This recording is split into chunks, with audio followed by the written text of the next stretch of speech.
A warm welcome to Diski Talk with Luyo. If you are tuning in for the very first time, I do ask that you please subscribe and hit that notification bell. If you're getting part of this journey, I hope you thoroughly enjoy this episode. So, on today's episode, I discuss all things CAF Champions League as I have a tactical pre-match analysis of Mamelodi Sundowns versus Ahly round 2.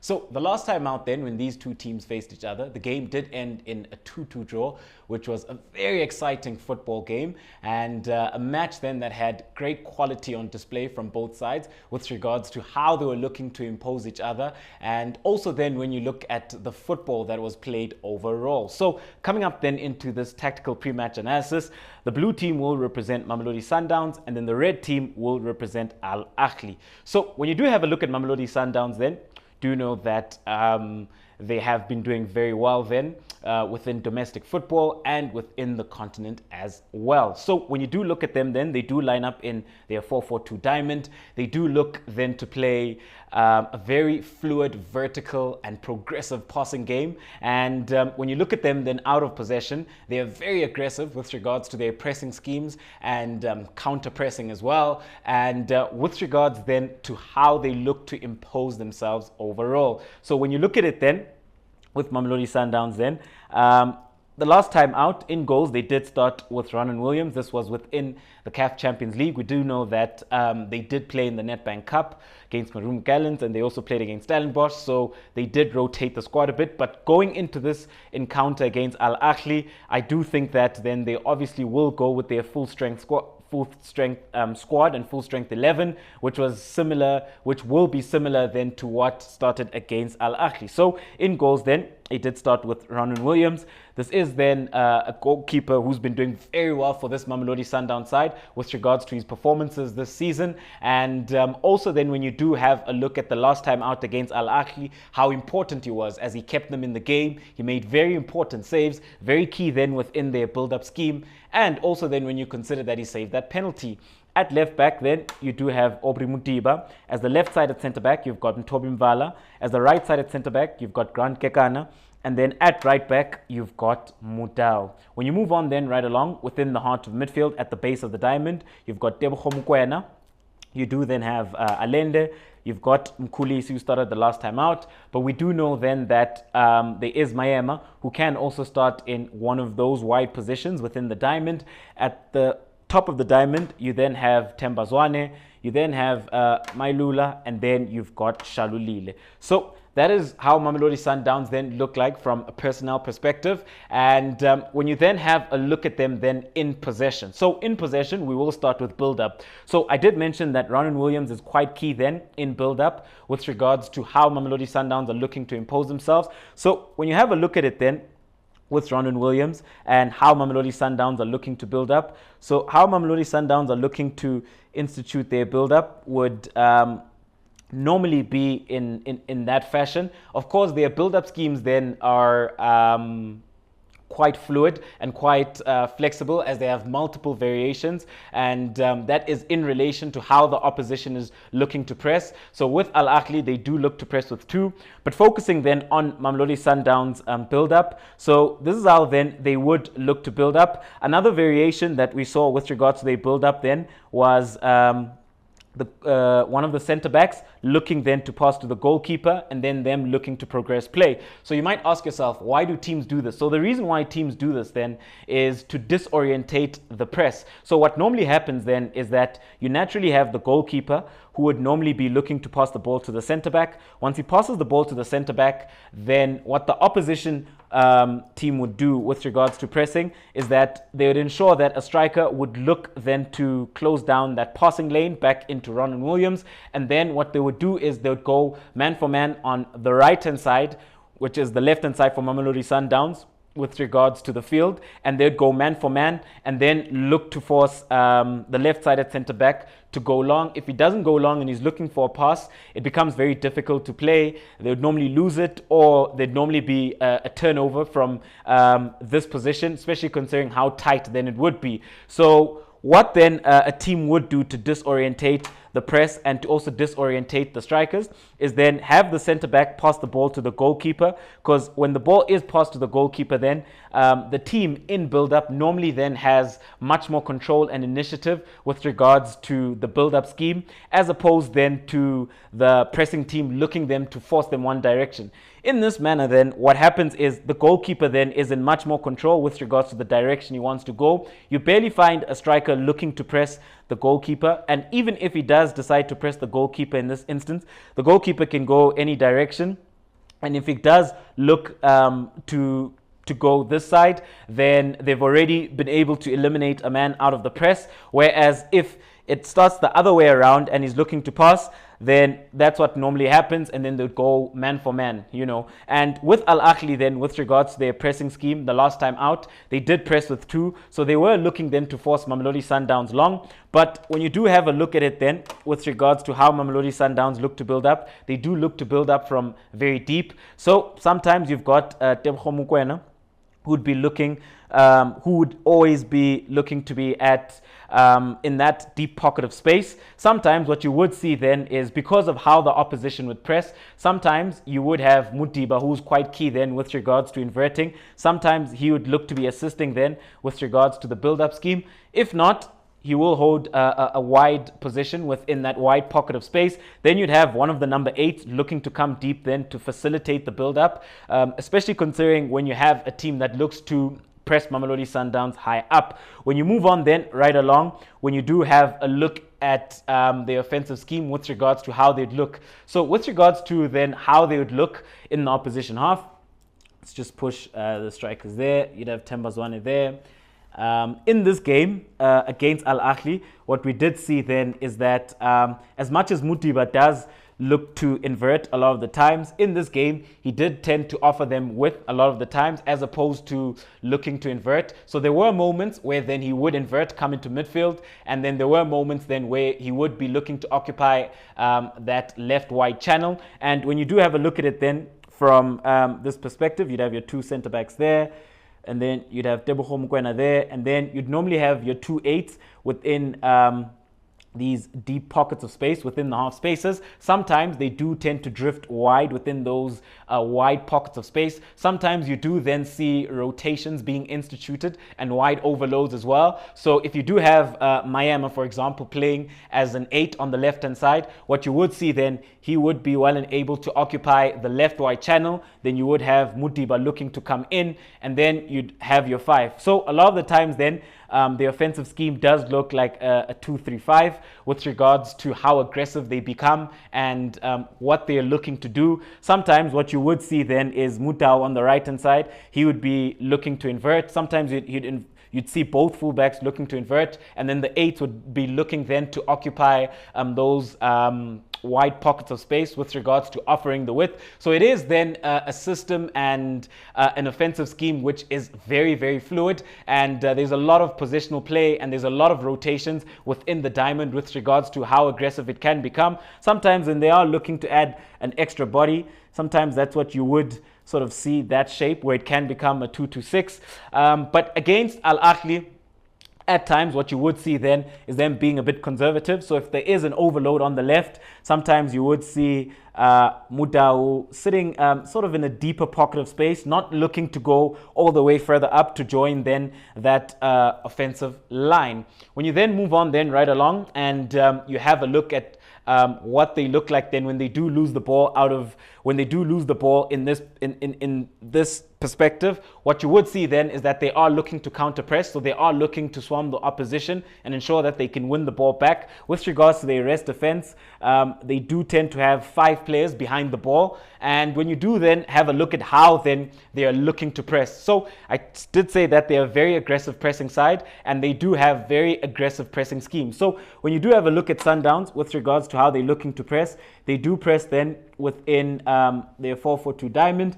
So what becomes key here Let's just put the ball there on the goalkeeper. So what becomes key here then is how the strikers would be looking to occupy the two centre backs, and then you'd have Themba Zwane looking then to occupy he'd be looking then to occupy the pivot, the defensive midfielder, who would be looking then to start play for Al Ahly. That normally would be Alou Dieng, but we did see Atia at times looking to drop in. So sometimes what the opposition would do then to be able then to ensure that they can build up is that sometimes they'll overload then that central pocket. So sometimes then you will see Atia looking to drop in and ensure then that he can look to add that numerical superiority with regards to how Al Ahly would be looking then to build up. That's when you'd have one of the eights then looking to jump and looking to commit. So that is what Sundowns would look like with regards to how they're looking to press. What they're trying to do then is that they're trying to force the opposition to go long.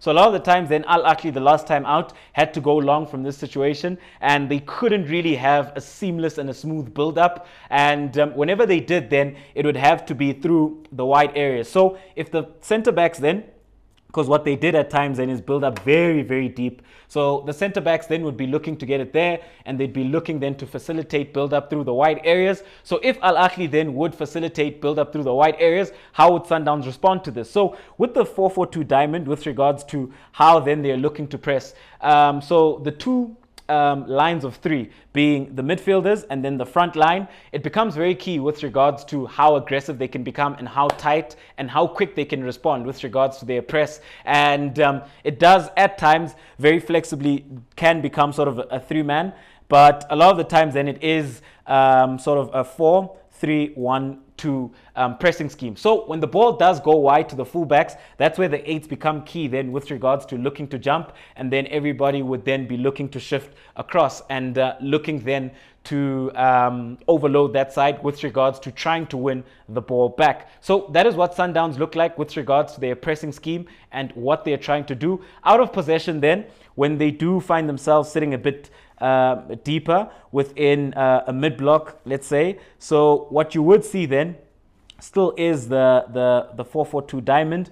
So that is the shape then that you would see, but it does somewhat looks at times, it can end up looking somewhat of a 4-3-1-2. And when they do find themselves sitting deep within a low block, then what you would see them do then is becoming a lot more compact with regards to their block, and how then they are looking then to deny the opposition space in between the lines. When you do have a look at Sundowns then with regards to set pieces, because that is also another area that does become key, especially in tight games like these where you can have an upper hand. So when you look at set pieces then, you do have Mudiba, who's quite key in that regard. He does tend to go direct. Allende is also another player who does become quite key in set pieces, and then you've got Mayema as well. So that is what Sundowns then look like with regards to their game model and what they are trying to do. Key player then always is Themba Zwane with regards to how then he looks to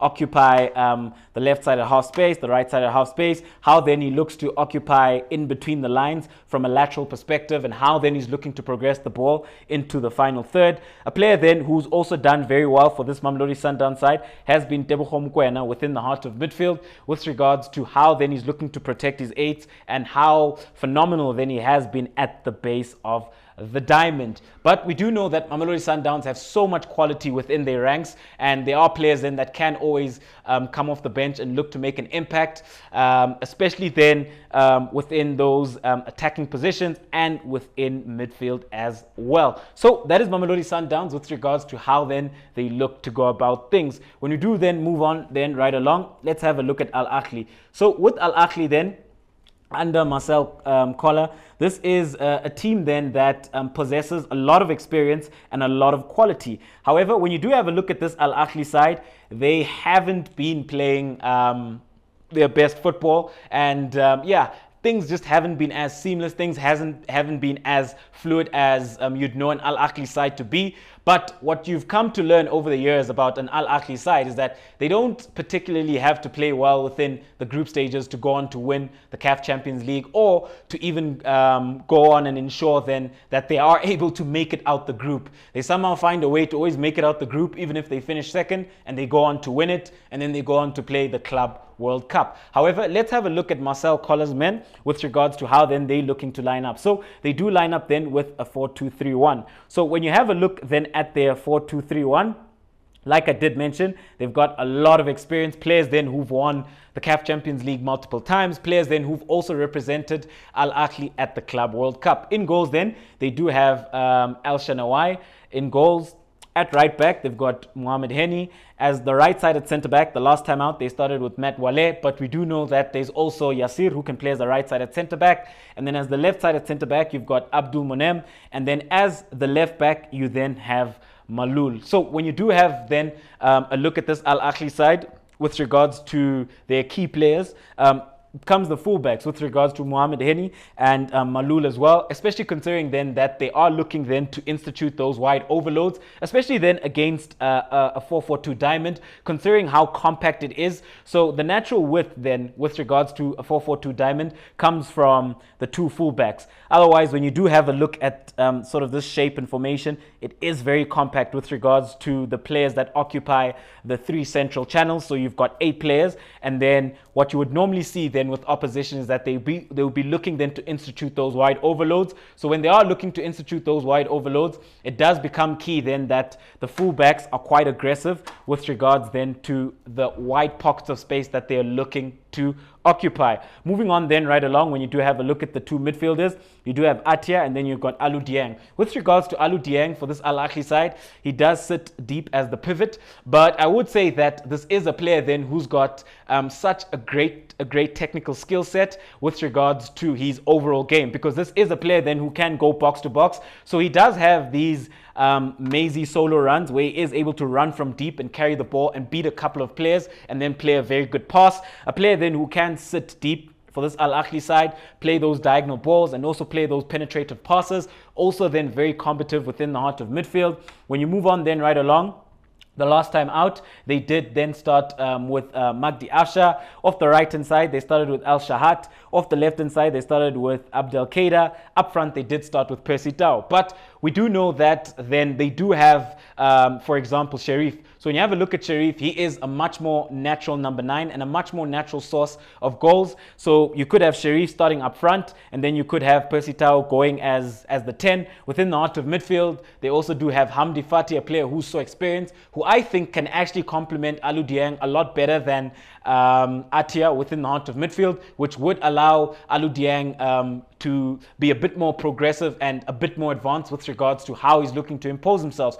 With regards to Al Ahly, they are also looking to build up from very deep, very similar then to what Sundowns would be looking to do. So in this regard, Al Ahly also do look to build up from very deep, and Alou Dieng then becomes very key with regards to that build-up scheme. You've got Atia then who does tend to join, and then what you would have is the fullbacks occupying those wide pockets of space within those channels. So that's what they would look like with regards to the build-up scheme. But like I did mention then, Sundowns would force them to go long. So sometimes then they'd have to go long and then play off the second ball. But when you have a look at them in possession with regards to the offensive scheme, so I did mention then that the fullbacks become key with regards to providing the width and ensuring that they can institute those wide overloads. You'd have Al Shahat there, who'd be looking to drift into that half space. You have Abdel Kader there. You've got Percy Tau, and then you've got Magdi Afsha, who'd be sort of in that central pocket of space, looking then to work his magic with regards to his creativity. And then you'd have the two centre backs there. So it does become somewhat of this 2-2-6 shape with regards to how offensive they can become within the opposition half. So I did mention then that with Al Ahly, they're quite aggressive then within the wide channels, and that's how then they're looking then to penetrate and exploit this Mamelodi Sundowns side, especially considering then that a lot of the times within the diamond, the two wide players within the diamond are forced to go wide, so they are 8. So when you have those creative eights, they don't always want to find themselves defending those wide pockets of space and being able then to ensure that they can assist their fullback. So with regards then to this diamond, and the weakness of the diamond becomes then its compactness with regards to them sitting deep, because then you do have those wide overloads which can be instituted, and where then Al Ahly could look to attack. And you did see that then within the first leg, how then Al Ahly were looking to exploit and penetrate the wide areas, and then were looking then to deliver those balls into the box. That is something that Sundowns also struggled with, crosses and as set pieces as well. So on the left hand side then, you do have Malul, you do have Abdelkader as well. They also would be looking then to sort of penetrate then from the left wide channel. And a lot of the times then what you do see is that the 8 would be forced to engage within that wide area. Sometimes you even find one of the strikers having to drop very deep. With Al Ahly then, that is their strength with regards to how they're looking to penetrate. It is through the wide areas with wide overloads and those fullbacks, and as well as those wingers. Also, when you have a look at set pieces, that is also another area where they are very strong, and an area there where they were able actually to get a goal, and an area where they did look very strong, and where Sundowns look very vulnerable. With regards to their set pieces then, they've got El Shahat, who is right-footed, who does become key. And then they've got Ali Malul as well. So those are the two players then who are quite key then with regards to how Al Ahly then are looking then to deliver those set pieces. And they've got different variations with regards to in-swingers, out-swingers. They've also got a variation where then you would see El Shahat rolling it into Ali Malul, and he'd be looking then to deliver. With regards then to how Al Ahly are looking to press. So Al Ahly do also look to press. But what you would see with them then, it's quite interesting then, because it does become sort of a 4-1-3-2 sort of pressing block in a sense. So let's just open up Mamelodi Sundowns like that with regards to how they're looking to build up. So what Al Ahly would do then is always ensure that they have two. So that is their shape then with regards to how they're looking to press. They're looking then to force Mamelodi Sundowns to go long and ensure then that they can't have a smooth and seamless build up through the central areas. So you would then have Atia, one of the pivots within the double pivot, looking then to come up, looking then to press Mukwena there. You'd have Al Shahat looking to tuck in just there. You've got Abdelkader there, and then you would have Percy Tau, you'd have Magdi Afsha, and then you have Alu Dieng who'd sit deepest then. So that is somewhat of the shape that Al Ahly would be looking to institute with regards to then how they're looking to press. With Al Ahly as well, whenever then they do lose it and they are in the opposition half, they are looking to counter press and win the ball back. So when you do have a look at these two sides then, it is a mouth-watering encounter that we will experience. And like the last time out, I do think that both sides will go at each other. However, this time around, I do think that the conditions will come into play, especially considering that when they did play in Cairo, the conditions were quite conducive for them then to play a high-intensity game throughout the 90 minutes. This time around, I do think that game management and personnel will be quite key with regards to how they're looking to impose themselves. And I do think that we will see quite a few tactical adaptations with regards to how they're looking to manage the game. Overall then, I do think that it will be another great game of football, and I do think this time around the game then will be heavily reliant on game management with regards then to how then the teams would look to control. So whichever team does then look to go forward and look to take the advantage, I think game management will be very key, because the last time out we did see that it did become a very open game, and at times it was a very transitional game where both teams then would have these offensive transitions and they'll be looking then to hit each other successfully on the counter-attack. But this time around, I do foresee better game management and I do foresee tactical adaptations. However, at home, do let me know, what do you make of this encounter where you've got Mamelodi Sundowns versus Al Ahly within the CAF Champions League? Thank you very much for tuning in to yet another special episode of Diski Talk with Leo.